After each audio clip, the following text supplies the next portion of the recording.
calon guru penggerak, Angkatan ke-9, Desi Anawati, tentang budaya positif. Mohon izin Ibu Bapak Guru, sebelum mulai acara, saya ingin berpantun terlebih dahulu.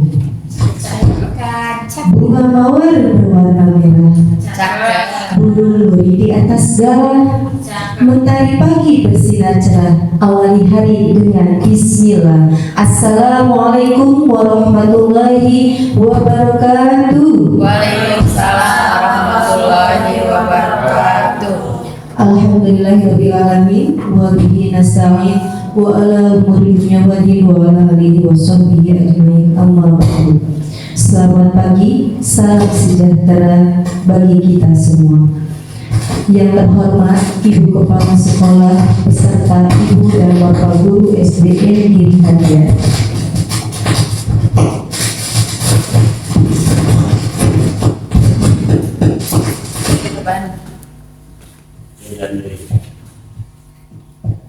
Pada kesempatan yang bahagia ini, marilah kita panjatkan puji beserta syukur kita kehadirat Ilahi Rabbi yang mana telah memberikan kita taufik dan hidayahnya sehingga pada hari ini kita dapat berkumpul, bersuasapa dan bersilaturahmi dalam sebuah rangkaian acara diseminasi budaya positif calon guru penggerak Angkatan 9.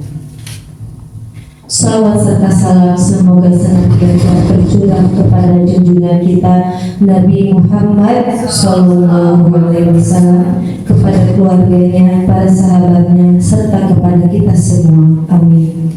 Bapak Ibu yang saya hormati, izinkan saya di sini selaku pembawa acara akan membacakan susunan acara sebagai berikut.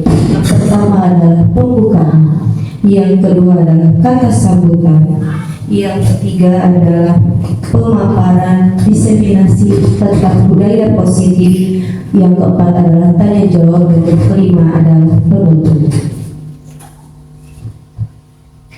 Bapak Ibu, untuk memulai acara, marilah kita buka acara ini dengan bacaan basmalah bersama-sama.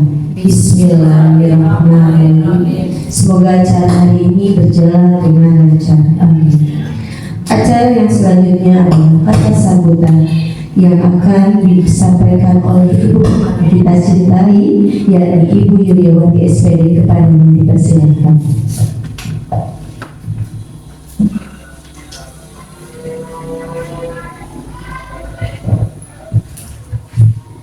Terima kasih Bu Anita sebagai pembicara atas waktunya.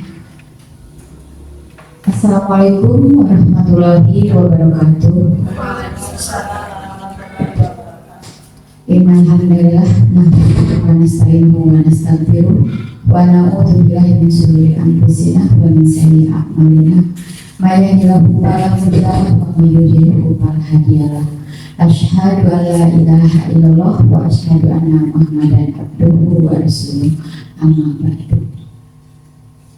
Ibu guru dan Bapak guru serta staf SDN Giri Harja yang saya hormati, alhamdulillah di pagi ini kita bisa berkumpul dalam acara diseminasi budaya positif di sekolah, yang mungkin ini adalah tugas dari calon guru penggerak dari Bu Desi Anawati SPD yang pada kesempatan ini GP Angkatan 9. Saya sebagai kepala sekolah merasa bangga dan merasa suatu kehormatan di sekolah kita. Di sini ada calon guru penggerak yang nantinya akan membawa SD kita ke arah yang lebih baik, ke arah kemajuan, ke arah yang akan meningkatkan derajat sekolah kita. Mudah-mudahan Bu Desi di kesempatan ini, dalam pendidikan ini, dilancarkan dalam segala kegiatannya, dimudahkan segala usahanya, dan menjadi berkah bagi kita semua. Amin ya rabbal alamin. Terima kasih Bu Desi atas kesiapannya untuk menjadi guru penggerak karena untuk menjadi calon penggerak ini sangat susah sekali ya, untuk memasukinya. Ada seleksi yang harus diikuti. Alhamdulillah di sekolah di SDN Giri Harja calon guru penggerak ada 2 orang untuk tahun ini, angkatan 9 ini, dan yang lainnya sudah lulus menjadi guru penggerak. Nah, ini menjadi modal bagi sekolah Giri Harja untuk lebih meningkat lagi. Mungkin itu sambutan dari saya sebagai kepala sekolah. Terima kasih atas semua perhatiannya. Wabillahi taufiq wal hidayah. Wassalamualaikum warahmatullahi wabarakatuh.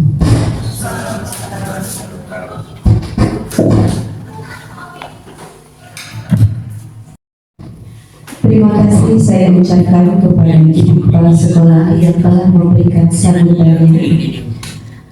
Acara selanjutnya yang pemaparan materi budaya positif oleh narasumber kita, yakni calon guru penggerak angkatan 9, yakni Ibu Desi Anawati SPD. Kepada yang saya persilakan.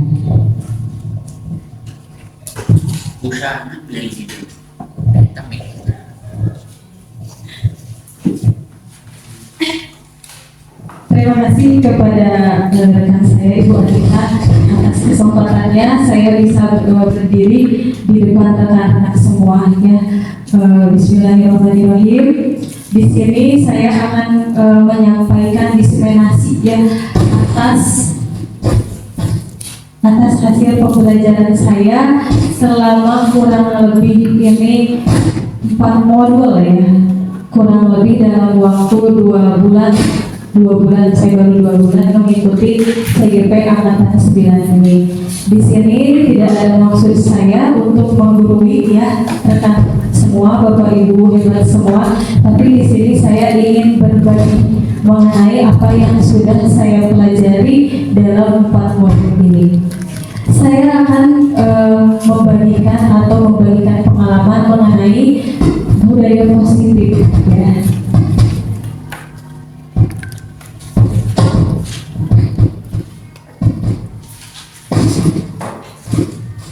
Budaya positif di sekolah ini adalah nilai-nilai atau kebiasaan di sekolah yang selalu kita laksanakan, di mana kebiasaan ini kita usahakan, kita upayakan untuk keberpihakan kita kepada peserta didik kita, agar peserta didik kita ataupun kita sendiri sebagai guru menjadi pribadi yang kritis, penuh hormat dan tanggung jawab.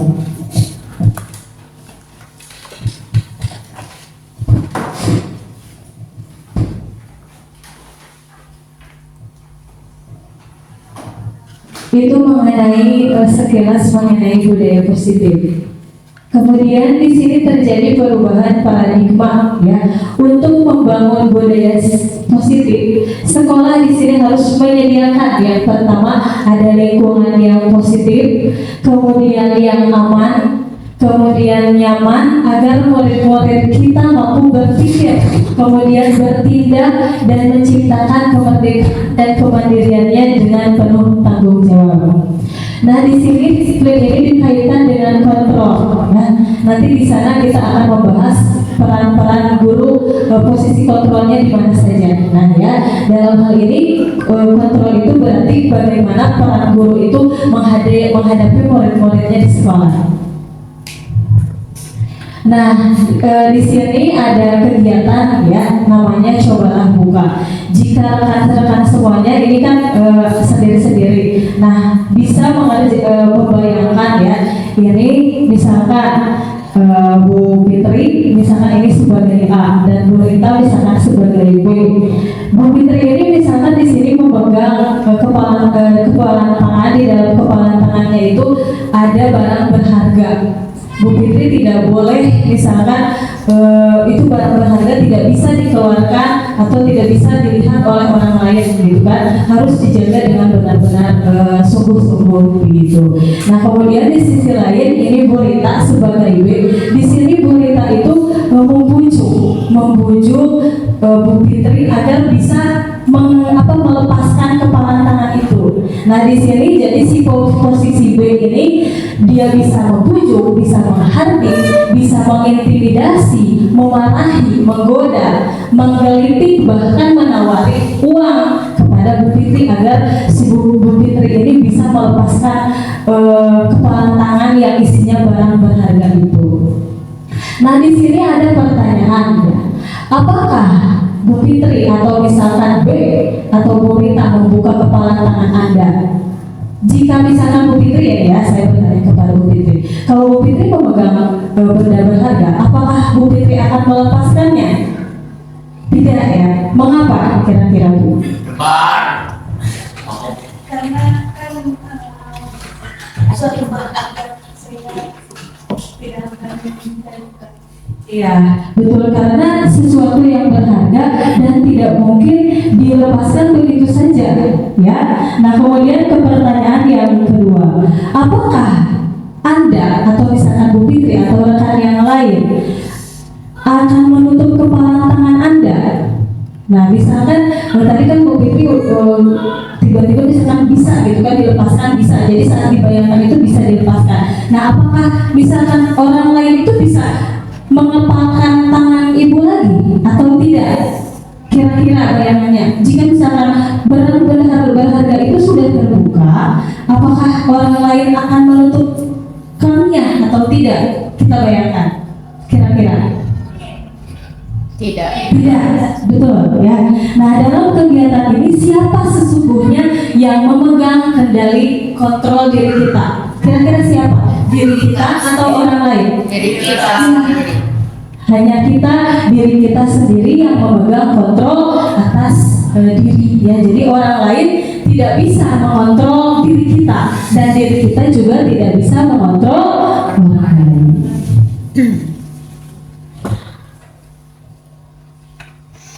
Nah, di sini ada tujuan pendidikan menurut Bapak Pendidikan kita yaitu Ki Hajar Dewantara, bahwa tujuan pendidikan adalah menuntun segala kodrat yang ada pada anak, dan mereka di sini harus mencapai keselamatan dan kebahagiaan yang setinggi-tingginya, baik dia sebagai manusia maupun sebagai anggota masyarakat. Oleh sebab itu di sini kita sebagai pendidik hanya menuntun, ya tadi kan atas kontrol tadi, kita hanya menuntun tubuh atau hidup dari kekuatan yang ada pada anak-anak. Nah di sini tugas kita memperbaiki, ya memperbaiki laku dasarnya yang ada dan tumbuhnya kekuatan kodrat pada anak. Di sini apakah ada yang masih ingat tentang teori tabula rasa, bahwa anak itu adalah kertas putih, kertas kosong. Nah sebetulnya menurut KHD ini anak itu sudah ada, jadi di kertas itu sudah ada tulisan tapi masih samar. Nah di sini tugas kita sebagai pendidik jadi memperbaiki atau menebalkan garis-garis, mempertebalkan garis samar yang ada pada kertas itu.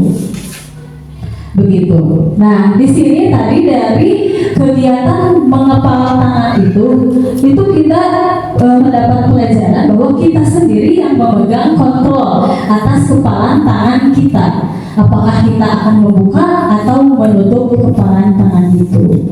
Itu bergantung pada diri kita sendiri, sesuai dengan kebutuhan dasar ya. Nanti akan dijelaskan mengenai kebutuhan dasar.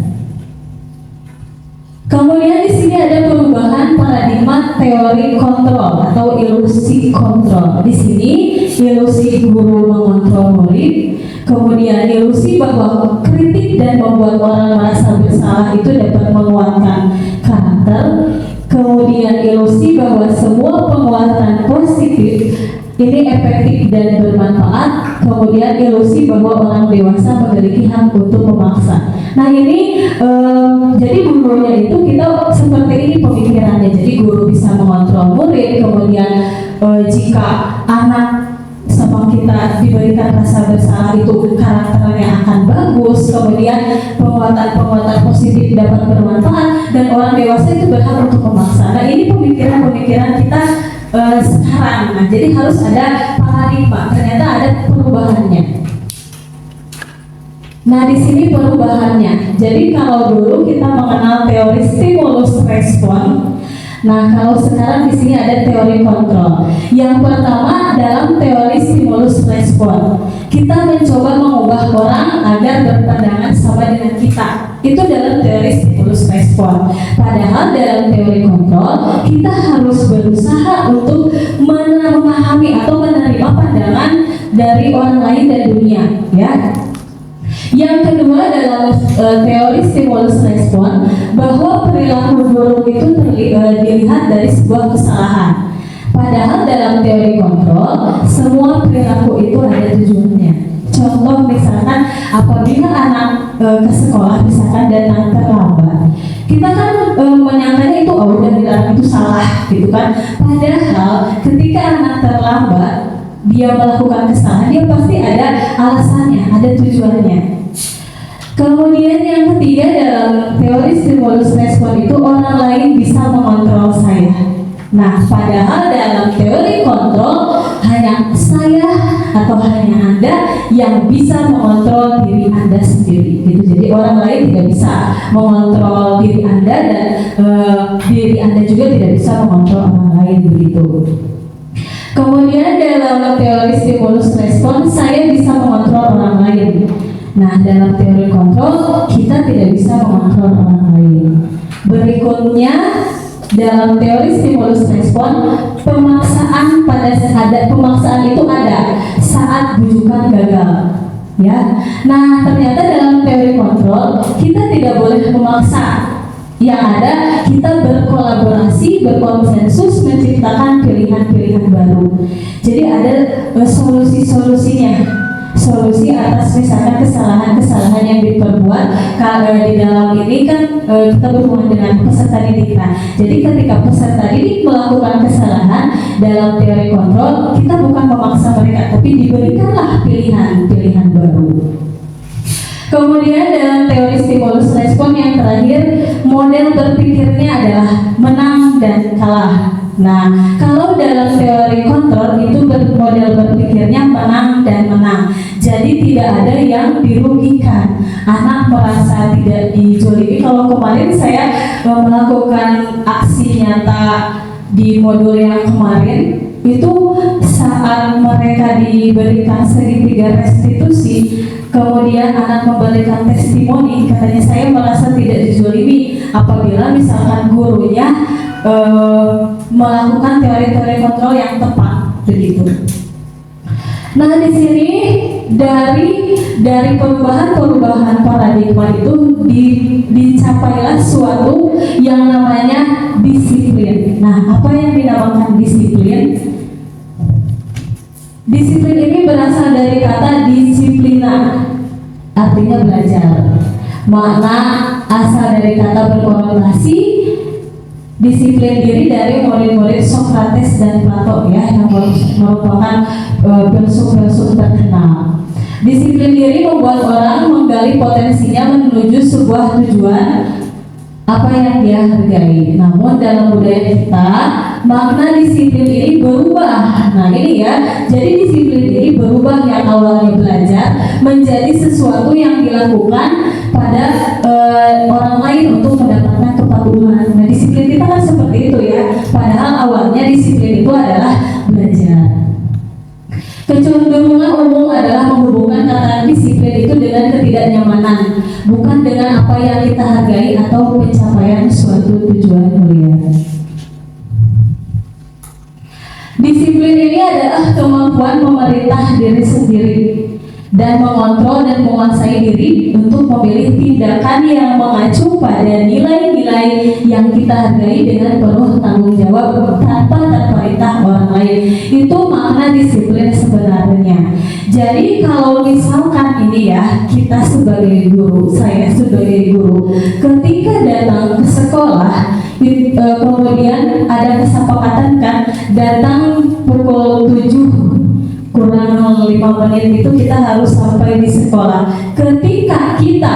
Ketika saya sendiri misalkan datang sebelum waktu itu saya bukan atas atas perintah kepala sekolah, bukan karena misalkan karena takut dihukum, takut ditegur, bukan ingin dipuji, tapi itu karena saya bertanggung jawab atas pekerjaan saya. Itu makna disiplin. Kemudian maksud dari disiplin ini adalah agar kita menghargai nilai-nilai kebajikan ya. Nilai kebajikan ini adalah sifat positif manusia yang merupakan tujuan mulia yang ingin dicapai di setiap individu. Nilai kebajikan itu banyak, tetapi karena sekarang kita berada pada kurikulum merdeka, maka itu otomatis nilai kebajikannya ada dalam profil pelajar Pancasila dengan ada 6 dimensinya, yaitu beriman, bertakwa kepada Tuhan Yang Maha Esa dan berakhlak mulia, kemudian mandiri, bernalar kritis, berkebinekaan global, bergotong royong dan kreatif.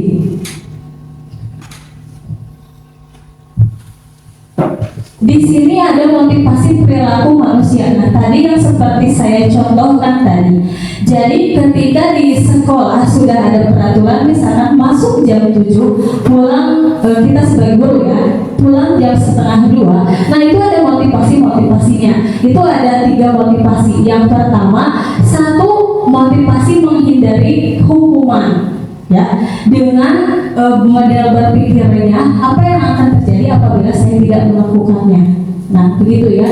Ini merupakan motivasi eksternal. Motivasi eksternal itu berarti adanya dari luar. Berarti bukan dalam diri kita sendiri, bukan diperintah dalam diri sendiri, tapi karena dorongan dari luar. Di antaranya menghindari hukuman. Saya harus masuk jam 7 takut dihukum misalkan.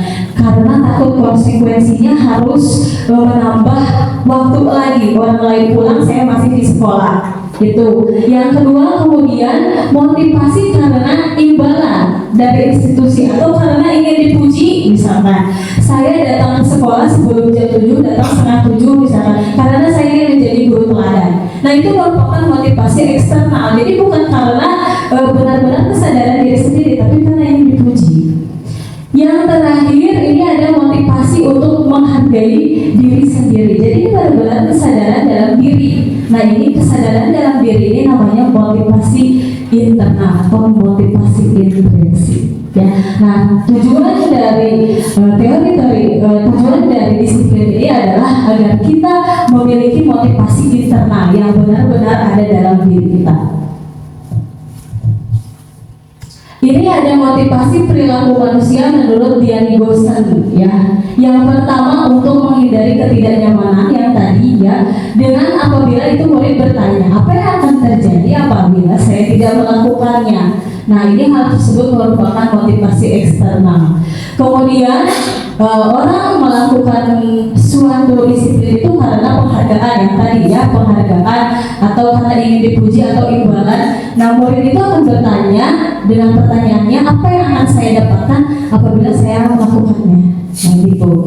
Kemudian yang terakhir, disiplin atau motivasi perilaku manusia untuk menjadi orang yang mereka inginkan dan menghargai dirinya sendiri.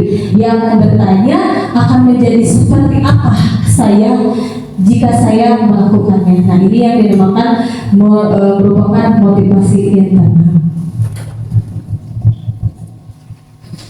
Nah, tadi ada disinggung mengenai kebutuhan dasar manusia. Di sini kebutuhan dasar manusia itu ada 5 ya, ada survival, kemudian ada cinta kasih, ada kekuasaan, ada kesenangan, dan ada kebebasan. Nah, survival ini berarti mengenai bertahan hidup. Nah, mungkin salah satunya saya di sini sebagai guru, bekerja sebagai guru, itu tujuan saya berarti untuk bertahan hidup ya, untuk mencari nafkah di situ. Kemudian ada kebutuhan cinta, kebutuhan penguasaan. Jadi misalkan dianalogikannya seperti ini. Ketika ada anak di banyak ya terjadi di kita, misalkan anak itu korban broken home di rumahnya, dia berarti kan kehilangan kebutuhan kasih sayang di rumah. Nah, dia bisa melakukan untuk menutupi kekurangannya dalam kebutuhan cinta kasih. Nah, dia bisa memenuhi kebutuhan lain, diantaranya misalkan di sekolah dia bisa berkuasa atas teman-temannya. Nah itu, jadi kita itu sebetulnya 5 dasar ini harus terpenuhi. Jadi kalau ada yang tidak terpenuhi, nah nanti larinya akan muncul yang namanya kesalahan-kesalahan itu. Kebutuhan dasar manusia. Nah di sini ada yang tadi ya, yang survival atau kebutuhan bertahan hidup, kemudian kebutuhan cinta dan kasih sayang, ingin diterima dan dihargai, kemudian kebutuhan penguasaan. Ini berarti di kebutuhan akan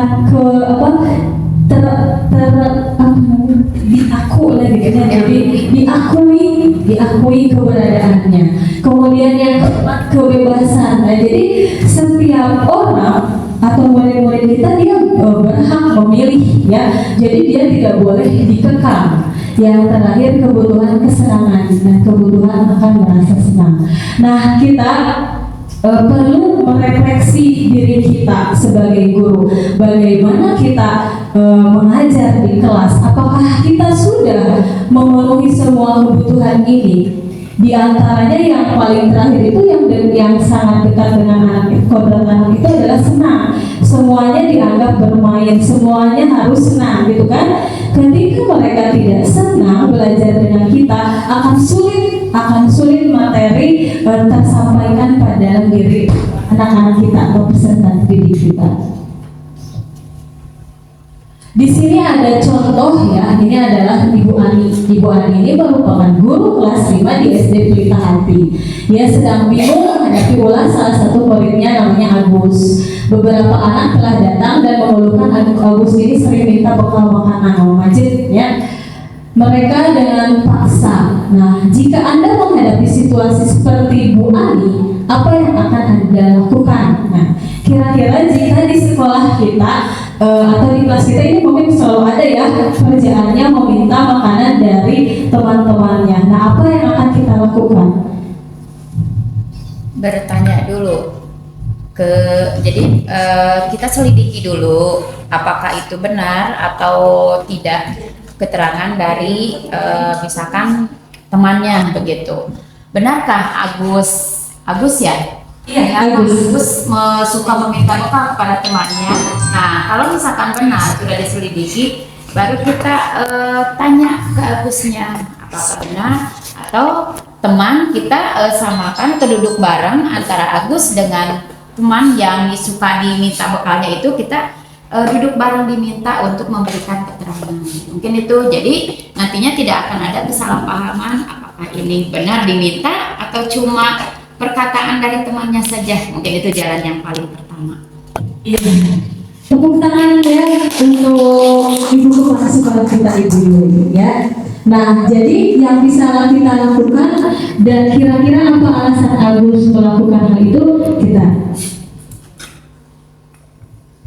Nah, dalam konteks di sini, dalam penerapan disiplin positif, Ibu Ani betul ya tadi kata Ibu Yuli, mencari tahu dulu alasan Agus melakukan hal tersebut. Nah, di sini Agus juga dia ingin memenuhi kebutuhannya. Yang pertama, apabila jawaban Agus lapar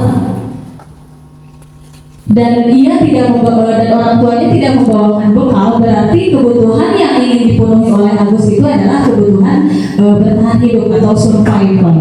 Kemudian apabila jawaban Agus ini karena senang jika temannya memperhatikan dia, nah berarti ini kebutuhannya adalah ingin dikasih sayang, ingin diterima oleh teman-temannya.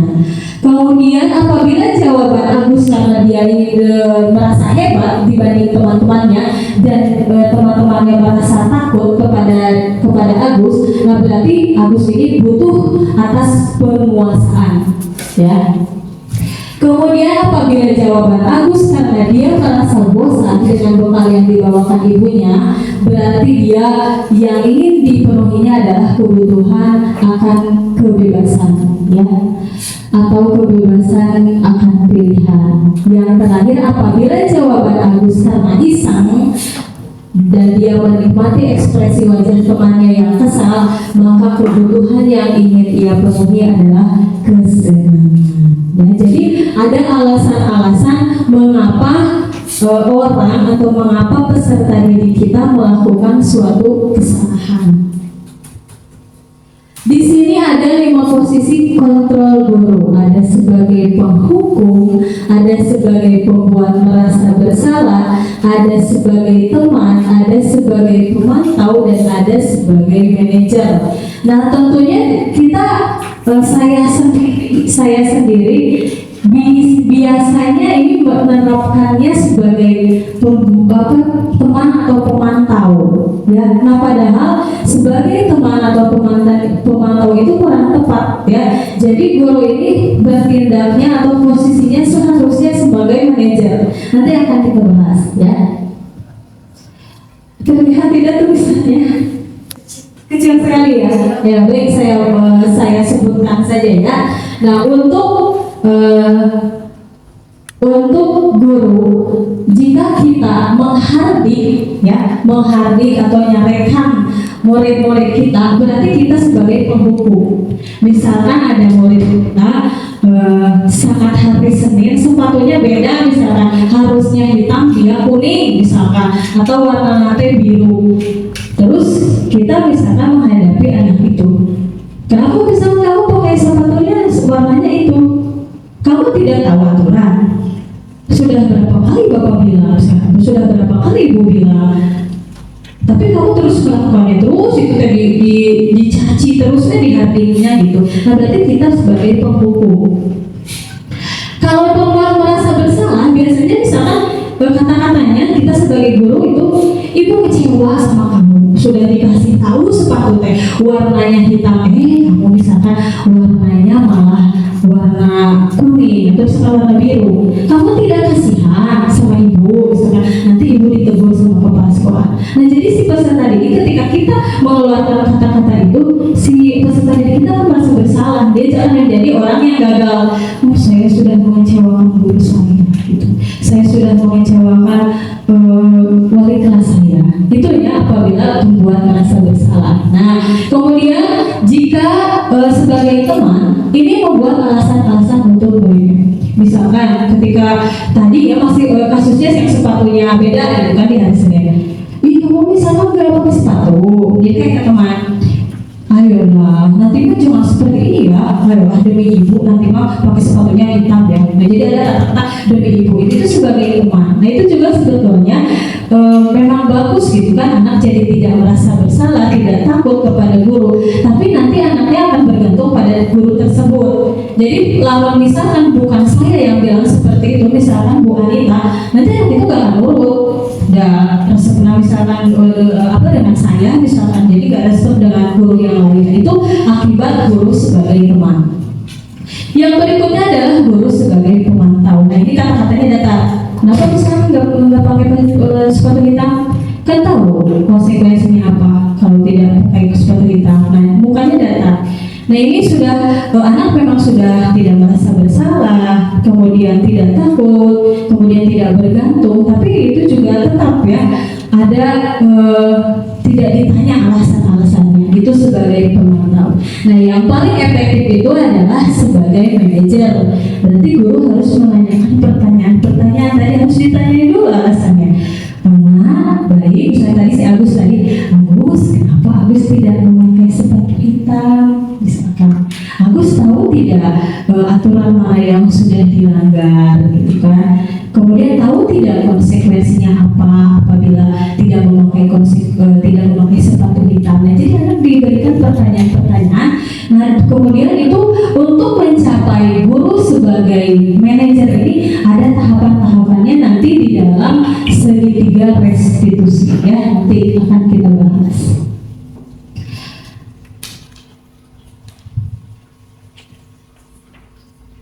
Nah, di sini tadi ya kan yang tidak terlihat. Nah, ini besar-besarnya pernyataan-pernyataan yang muncul dari guru ya.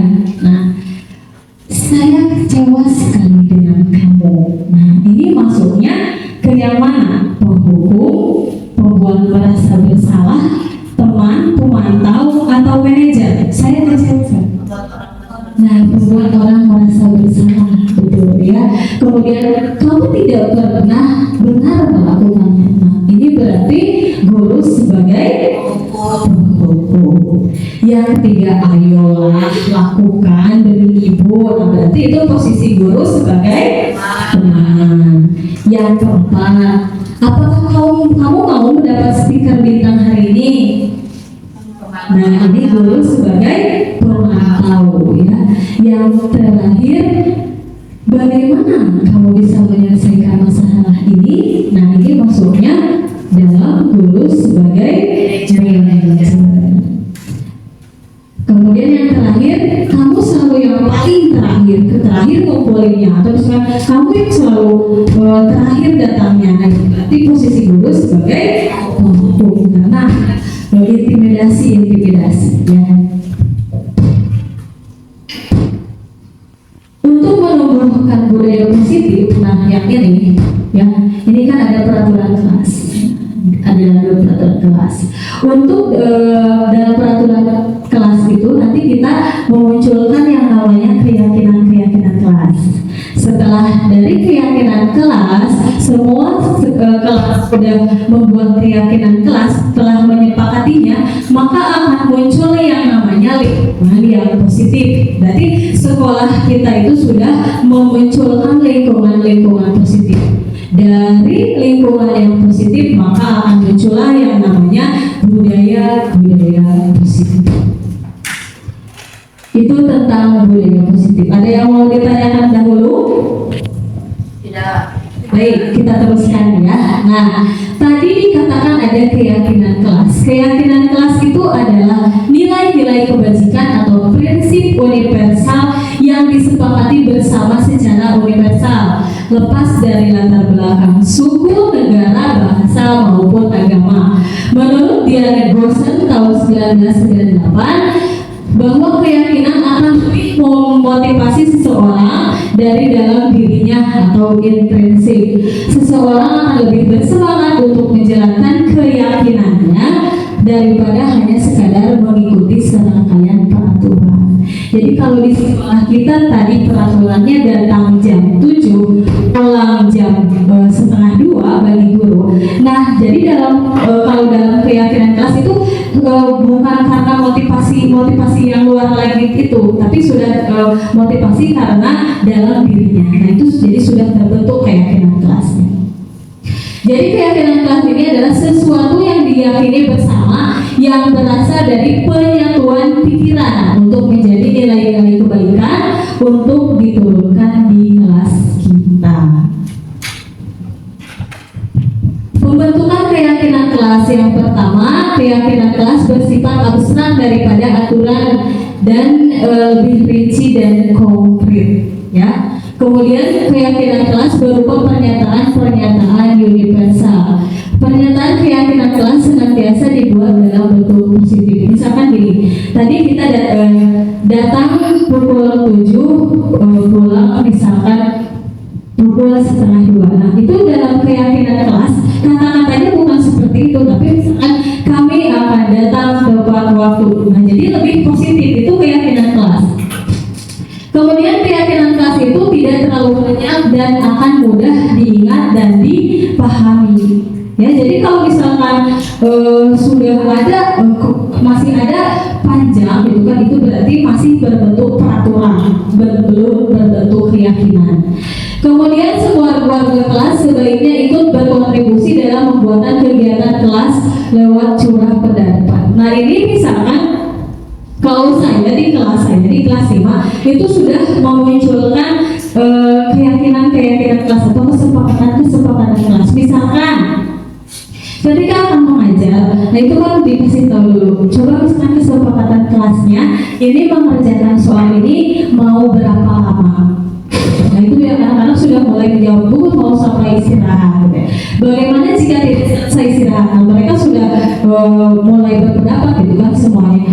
Tambah istirahatnya dipotong. Nah, itu tidak apa-apa, tapi karena mereka yang membuat keyakinan itu sendiri, mereka yang membuat kesepakatan itu sendiri. Jadi bukan dari kita ya, bukan karena paksaan kita, tapi karena pilihan mereka. Nah, kemudian bersedia meninjau kembali keyakinan kelas dari waktu ke waktu. Nah, apabila keyakinan kelas itu ada tenggat waktunya, misalkan kita membuat keyakinan kelas kita, atau misalkan saya membuat keyakinan kelas itu di kelas 5 misalkan, di awal pembelajaran atau di awal tahun pembelajaran.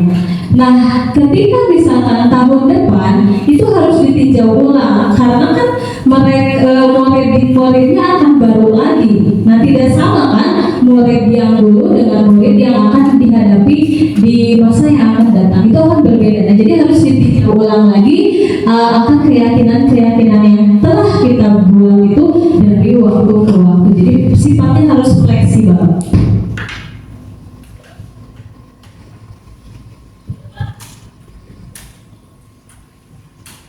Ini ada perbedaan antara peraturan dan keyakinan. Nah, peraturannya misalkan selalu kembalikan buku ke tempatnya. Ini keyakinan kelasnya adalah tanggung jawab. Nah, ini adalah nilai kebajikan. Jadi nilai kebajikannya berarti tanggung jawab. Yang kedua, dilarang mengganggu orang lain. Nah, keyakinan kelasnya kan harus positif. Jadi bukan dilarang, tapi diganti jadi menghormati orang lain dan diri sendiri. Jadi tidak boleh dalam keyakinan kelas itu ada kata jangan, tidak boleh, dilarang. Nah, jadi kata-katanya harus positif. Kemudian hadir di sekolah 15 menit sebelum pembelajaran dimulai. Ganti kata-katanya jika membuat keyakinan kelas, misalkan menghormati orang lain, komitmen pada tujuan, ya, atau nilai kebajikannya adalah berkomitmen. Kemudian peraturan berikutnya dilarang melakukan kekerasan. Nah, keyakinannya bukan dilarang lagi, tapi keselamatan, menghormati orang lain. Kemudian peraturan berikutnya dilarang menggunakan narkoba. Keyakinan kelasnya di sini adalah kesehatan. Kemudian bergantian atau menunggu giliran. Nah, keyakinan kelasnya adalah kesabaran dan menghormati orang lain. Peraturan menggunakan masker, ini keyakinan kelasnya adalah kesehatan dan keselamatan. Kemudian yang terakhir, jangan berlari di kelas atau koridor. Ini keyakinannya adalah berhubungan dengan keamanan dan keselamatan. Jadi tadi sudah diterangkan sama saya. Jadi sebetulnya nilai-nilai kebajikan itu banyak ya. Di antaranya ini ada tanggung jawab, menghormati orang lain, keselamatan, kesehatan, dan kesabaran. Ya. Ini ada perbedaan antara hukuman, konsekuensi, dan restitusi. Kasusnya adalah murid terlambat datang ke sekolah. Kalau hukuman, jika ada anak yang telat ke sekolah atau terlambat ke sekolah, pasti murid itu disuruh dihukum. Misalkan berdiri di depan kelas. Kalau dulu zaman saya, mungkin ada zaman rekan-rekan semua, datang terlambat itu mesti dihukum gitu kan, sambil kaki diangkat satu sambil megang kuping ya. Nah, itu berarti dihukum. Kemudian guru marah-marah itu juga berarti kena hukuman. Atau murid disuruh nulis, saya tidak akan terlambat lagi, saya tidak akan terlambat lagi. Nah, itu adalah hukuman ya. Kemudian masih kasus yang sama, namanya konsekuensi. Berarti namanya bukan hukuman tapi konsekuensi. Berarti guru itu memberikan konsekuensi, jadi tambahan waktu. Karena misalkan dia datangnya terlambat, misalkan 15 menit, berarti dia pulangnya akan berbeda 15 menit dengan temannya. Nah, itu namanya konsekuensi. Kemudian guru tegas dan murid menghormati peraturan, itu namanya konsekuensi. Yang ketiga namanya restitusi. Kalau restitusi ini guru menanyakan keyakinan kelas yang disepakati baik oleh si murid itu dan disepakati oleh seluruh warga sekolah ya.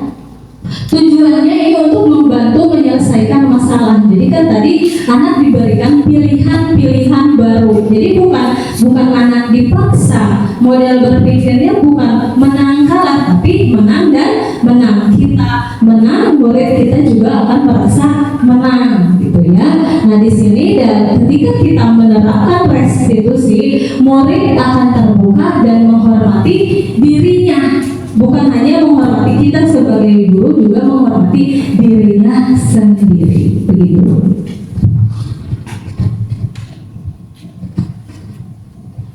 Ini contoh penerapan 5 posisi kontrol guru. Kasusnya, murid tidak memakai atribut lengkap ini yang seperti tadi saya contohkan ya. Jika guru sebagai penghukum, dia akan berkata, patuhi peraturan sekolah, diri di barisan lain. Itu ya, kata-katanya juga pasti naik sedikit si suaranya ya.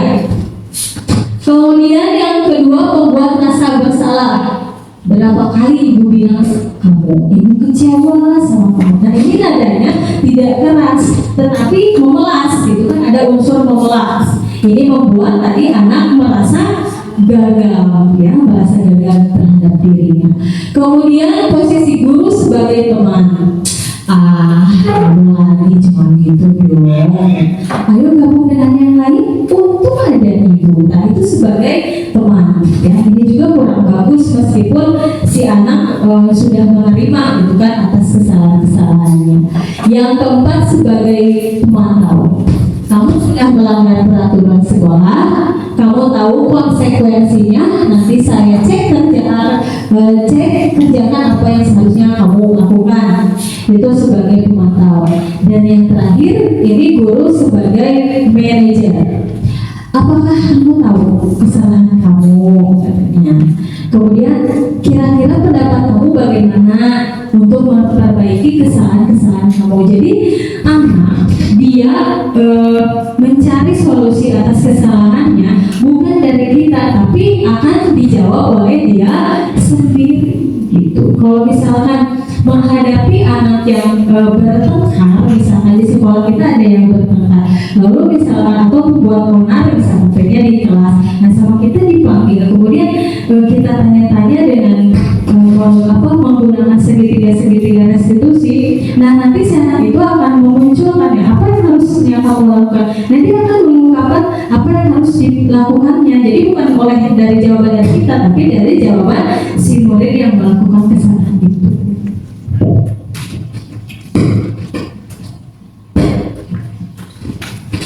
Nah, tadi saya sudah menyinggung mengenai segitiga restitusi ya. Jadi segitiga restitusi itu merupakan proses untuk menciptakan kondisi bagi murid untuk memperbaiki kesalahan mereka sehingga mereka bisa kembali pada kelompok mereka, tetapi dengan karakter yang lebih kuat lagi. Melalui restitusi ini, guru dapat membantu murid menjadi lebih memiliki tujuan disiplin positif serta memulihkan dirinya apabila dia berbuat salah, kemudian membantu murid untuk jujur pada dirinya sendiri dan mengevaluasi dampak dari kesalahan yang dilakukan. Yang terakhir, memberikan penawaran pada murid kita. Jadi bukan pemaksaan tapi penawaran. Nah, ini model segitiga restitusi ya. Jadi kalau diibaratkan segitiga restitusi itu segitiga sama sisi ya. Di sini ada bagian-bagiannya. Ada bagian menstabilkan identitas, kemudian validasi tindakan salah, dan kemudian menanyakan keyakinan. Jadi ini menstabilkan identitas, validasi tindakan salah, dan menanyakan keyakinan. Itu biasanya yang sering dilakukan itu posisinya itu atau tahapannya itu dari mulai menstabilkan identitas dulu. Jadi ketika misalkan anak kita ada yang melakukan kesalahan, misalkan di sekolah itu suka ada nyirik-nyiriknya, nanti misalkan kita panggil anak yang suka nyirik-nyirik, misalkan itu tuh suka dipanggil sama kita. Nah ketika itu kan orang yang namanya kesal itu kan dia pasti marah ya, datang ke kita itu dia marah ketika dipanggil. Dan kita harus bisa menstabilkan emosi mereka. Jadi nanti kalau emosinya sudah stabil, nanti kita bisa bertanya kepada mereka, dan mereka juga akan menerima pertanyaan-pertanyaan kita, menerima sugesti kita dengan baik gitu ya. Nah setelah distabilkan emosinya, barulah kita masuk kepada validasi tindakan yang salah. Jadi misalkan ketika tadi ada anak yang melakukan sirik-siriknya misalkan di sekolah, di kelas, nah kita tanya ke mereka, menurut kamu itu benar atau salah, misalkan gitu. Ketika mereka bilang salah, nah berarti mereka sudah mengakui bahwa mereka melakukan kesalahan. Itu validasi tindakan salah ya. Baru setelah kita tanya tujuannya melakukan kesalahan, alasan dia menanyakan mengapa melakukan kesalahan, baru kita masuk kepada menanyakan keyakinan kelas. Jadi apa keyakinan kelas yang sudah kamu langgar. Nanti mereka akan menjawab dan apa yang bisa kamu perbaiki atau apa yang akan kamu lakukan untuk memperbaiki kesalahan-kesalahan kamu. Nanti mereka akan mengutarakan memberikan solusi gitu kan. Mereka akan memberikan solusi dari kesalahan-kesalahan itu. Jadi bukan kata-katanya bukan dari kita sebagai guru, tapi dari mereka.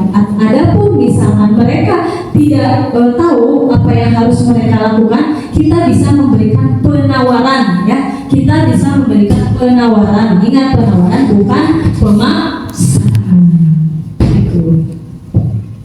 Tahapan segitiga restitusi. Yang pertama, menstabilkan identitas. Ini biasanya kata-katanya seperti ini. Yang pertama, berbuat salah itu tidak apa-apa. Ya. Yang kedua, tidak ada manusia yang sempurna. Yang ketiga, saya atau misalkan ibu juga pernah melakukan hal itu, atau ibu pernah melakukan kesalahan seperti itu. Kemudian kata-kata yang lain, kita bisa menyelesaikan masalah ini. Atau bisa saja misalkan bapak atau ibu tidak tertarik di sini untuk mencari siapa yang salah, tapi di sini kita mencari solusi atas permasalahan ini. Kemudian bisa juga dengan mengatakan kamu berhak merasa begitu, kamu berhak untuk mempunyai keyakinan seperti itu. Tapi nanti diteruskan lagi, yaitu tahapan menstabilkan identitas. Berikutnya yaitu memvalidasi tindakan yang salah. Setelah kita tadi bertanya dari menstabilkan identitas, maka di situ munculkan validasinya. Misalkan tadi kamu tidak apa-apa berbuat seperti itu, misalkan. Nah, udah anaknya menjawab, nah kita ngomong lagi, padahal kamu bisa melakukan yang lebih buruk ya, atau misalkan kamu pasti punya alasan mengapa melakukan itu, ditanya gitu kan anaknya alasannya kenapa melakukan seperti itu. Atau misalkan bisa juga dengan kata-kata kamu patut bangga pada dirimu sendiri karena kamu telah melindungi sesuatu yang penting buat kamu. Itu validasi tindakan salah. Yang terakhir, menanyakan keyakinan. Sesudah anak menjelaskan tujuannya, menerangkan kepada kita alasan-alasannya, baru kita tanyakan keyakinan dengan pertanyaan seperti ini. Apakah kita percaya apa yang kita percaya sebagai kelas atau keluarga? Atau bisa juga nilai-nilai umum apa yang telah kita sepakati. Bisa juga apa bayangan kita tentang kelas yang ideal. Bisa juga kamu mau jadi orang seperti apa. Nah, itu merupakan menanyakan keyakinan.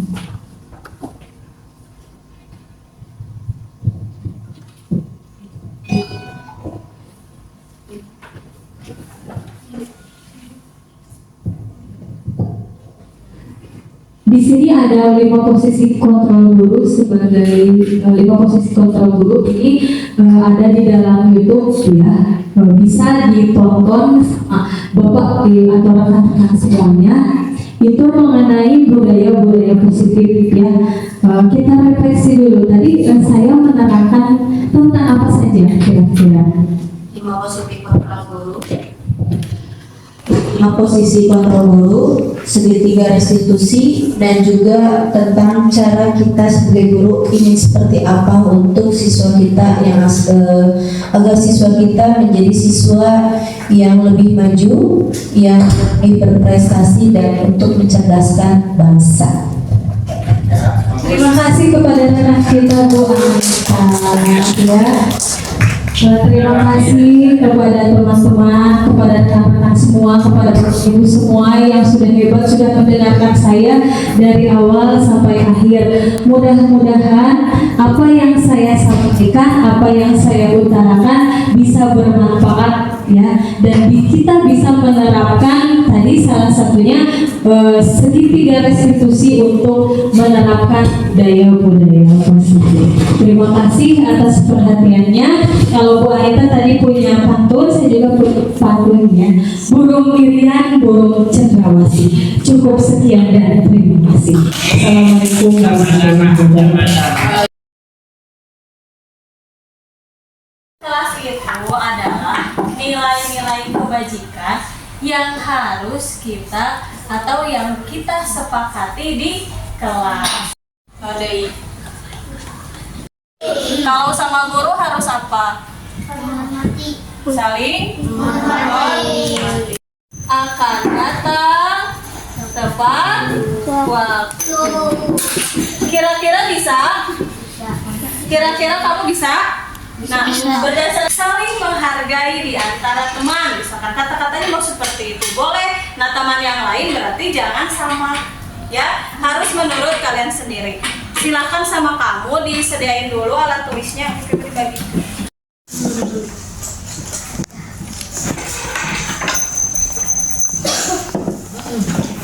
Cut dulu. Ayo, berikutnya.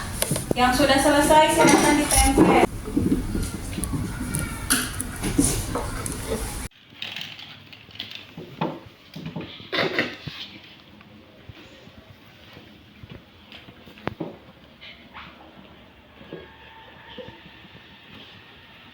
Nah, biar kelas kita aman, nyaman, nah kamu bisa menuliskan keyakinan-keyakinan kita. Nah, kita bisa meyakininya selama kita di kelas, selama kita kelas 5.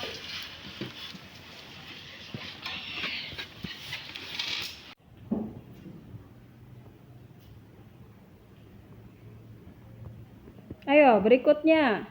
Yang sudah selesai silakan ditempel.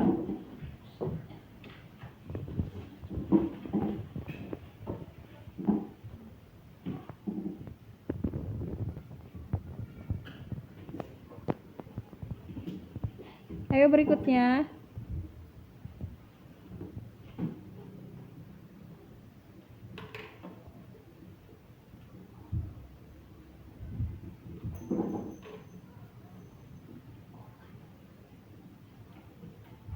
Ayo, siapa lagi?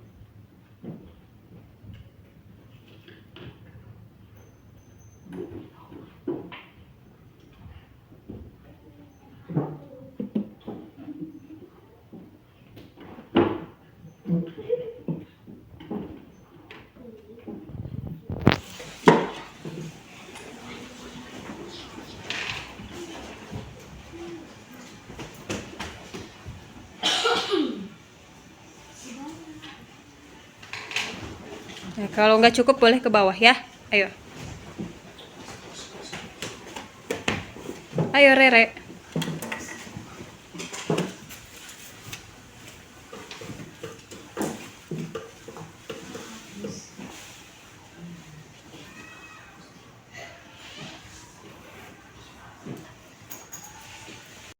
Bu, kita barusan sudah menuliskan kalian mengenai keyakinan-keyakinan kelas. Ibu bacakan dulu ya. Keyakinan yang pertama, kami akan tanggung jawab jika melakukan sesuatu. Setuju atau tidak? Setuju. Kami akan selalu menghormati guru kami. Setuju? Setuju. Saling menolong pada teman. Setuju? Setuju. Tanggung jawab. Setuju? Setuju. Kemudian di sini ada kita harus saling menghargai satu sama lain. Sepakat? Setuju? Setuju. Ada yang tidak setuju? Enggak. Setuju. Berarti ini ketiga, ya. Kami harus saling membantu. Setuju? Setuju. Setuju. Kemudian ini saling ramah kepada teman. Setuju? Setuju. Nah, ini ada lagi nih baru. Kita harus buang sampah pada tempatnya. Setuju. Kita harus menjaga lingkungan agar bersih. Setuju? Setuju. Kemudian ini ada jika melakukan salah maka kita harus bertanggung jawab. Ini setuju dengan kata-kata ini? Setuju. Ada yang? Iya, boleh.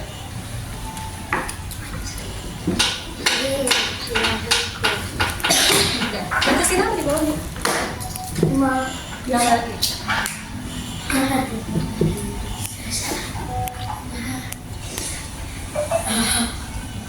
Berikutnya, ayo Paris.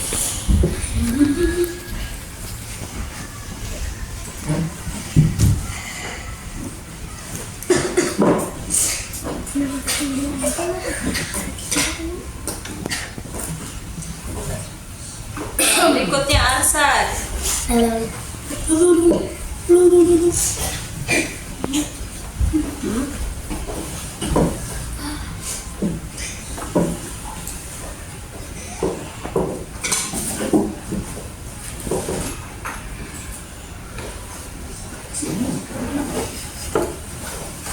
Ayo berikutnya Diandra.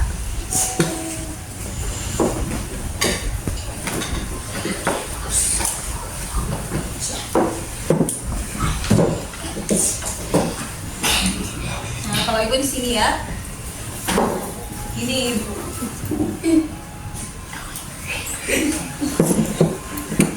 Berikutnya Kaisa.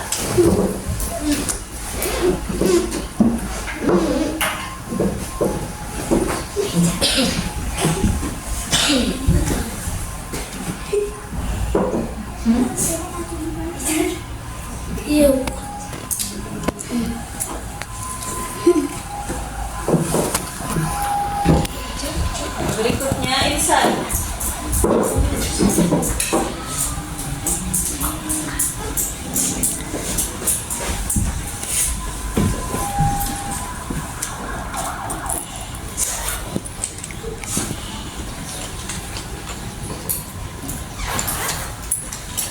Nija.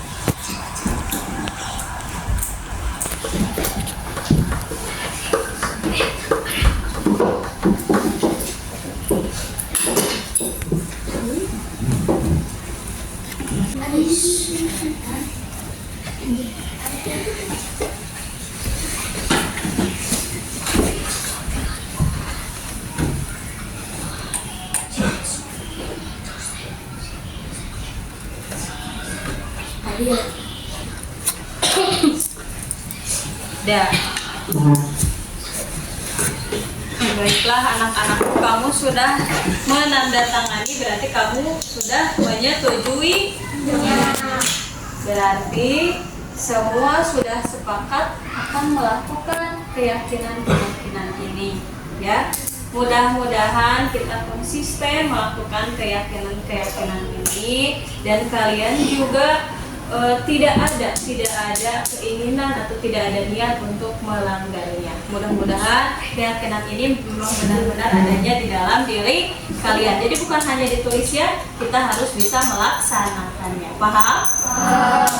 Nanti hasilnya kita tempel di dinding kelas. Ya, di kelas kita, di kelas. Ibu terima kasih kepada kamu sudah membantu ini. Ibu mudah-mudahan kelas kita dari hasil keyakinan ini menjadi nyaman ya dan menyenangkan.